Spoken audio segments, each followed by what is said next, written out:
অনেকে কথা শোনে, দেখা যাচ্ছে কিছু মানুষ আসলে কথা শুনতে চায় না, ঠিক আছে। তারা হচ্ছে দেখা যাচ্ছে যে কোনো জায়গায় পার্কিং করতে চায়, ব্যাপারটা এমন যে তাদেরই জায়গা তারা পার্কিং করবেই, তারা এক প্রকার গায়ের জোর দেখায়। দেখে তাদেরকে আমরা অনুরোধ করি যেন নির্দিষ্ট জায়গায় পার্কিং না করে, ঠিক আছে। তারপর অনেকে শুনতে চায় না, কিন্তু দেখা যাচ্ছে আমাদের মানে আমাদের পক্ষ থেকে যতটা সম্ভব আমরা চেষ্টা করে যাচ্ছি আর কি। আসলে সবার আগে যে আসলে আমাদের সাধারণ যে মানুষ আছে, আমাদের হচ্ছে আসলে ট্রাফিক যে রুলস আছে এটা আসলে আমাদের মানে পালন করা খুব জরুরি। দেখা যাচ্ছে আমরা ট্রাফিক রুল মানতে চাই না, ঠিক আছে। দেখা যাচ্ছে আমাদের হচ্ছে রিক্সা চালক থেকে শুরু করে দেখা যাচ্ছে অনেকের চাকরি করে বা অনেক ক্ষমতার পাওয়ার দেখায় যে আমরা এখানে রাখবো, আপনি যা ইচ্ছা মন চাই করেন, এমন একটা ব্যাপার। তো আমাদের সর্বোত্তম দায়িত্ব হচ্ছে আমাদের ট্রাফিক রুল নিয়ন্ত্রণ করা।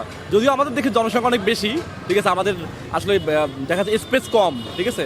তারপরে আমাদের যারা দায়িত্ব হবে, আমাদের দায়িত্ব হচ্ছে আপনার ট্রাফিক রুলগুলো যেন আমরা ভালোভাবে পালন করি।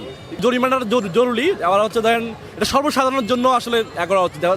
দেখা যাচ্ছে নিয়ম কারোর জন্য এক ধরনের, আবার যারা হচ্ছে রিক্সা চালক আছে বা তাদের জন্য আরেক রকম, এরকম না হয়ে সবার জন্য সমান হওয়া উচিত, আমি এটা মনে করি।